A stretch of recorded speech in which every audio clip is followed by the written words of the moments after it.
미국의 인권 전문가들로 구성된 단체가 정부와 의회 그리고 오는 11월 대선 후보들에게 북한 인권 증진을 위한 8가지 방안을 제안했습니다. 미국과 북한의 정치적 관계는 북한 내 인권 문제가 먼저 해결돼야 더 넓게 변화할 수 있다고 강조했습니다. 이조은 기자가 취재했습니다. 미국의 프리덤 하우스와 란토스 재단, 민주주의를 위한 국가기금 등 약 30개 단체 인권 전문가들로 구성된 민주주의와 인권 워킹그룹이 15일 북한 인권 증진을 위한 8가지 방안을 담은 성명을 발표했습니다. 성명은 미국 정부와 의회 그리고 오는 11월 대통령 선거 후보인 도널드 트럼프 대통령과 조 바이든 전 부통령에게 동시에 제안한 정책 권고가 담겼습니다.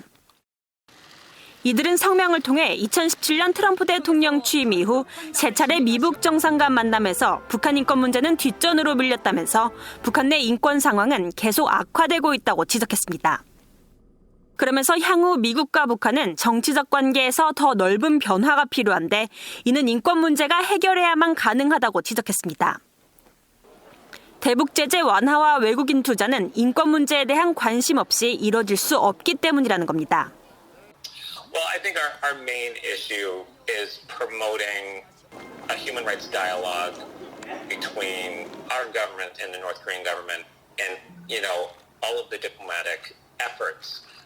이들은 그러면서 첫째로 북한과의 협상에서 인권 문제를 피하는 것이 합의 도출에 중요하다는 기존 입장을 재검토할 것을 제언했습니다. 또 북한에 대한 일관되고 진지한 외교적 노력이 이뤄질 수 있도록 실무급 소통 창구를 구축하고 여기에 힘을 실어줘야 한다고 밝혔습니다. 아울러 완전한 비핵화를 요구하기보다 단계적이고 가역적인 미북 양측 간 일련의 조치를 포함하도록 미국의 접근법 제조 정도 촉구했습니다. 현재 북한 관련 미국법을 제고하고 새로운 접근법을 모색하기 위한 미국의 전략 재검토 의회 청문회 개최도 한 방안으로 제안됐습니다. 또 그동안 트럼프 행정부 들어 인권 전문가들이 꾸준히 제기해온 국무부 내 북한 인권 특사 임명은 물론 스티븐 비건 국무부 부장관이 겸직하고 있는 대북 특별대표를 새로 임명할 것을 촉구했습니다.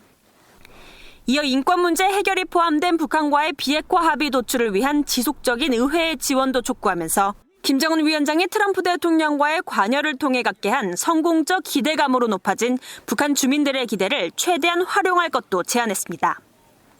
민주주의와 인권 워킹그룹에는 민주당과 공화당 행정부에서 활동했던 전직 관리들도 참여하고 있습니다.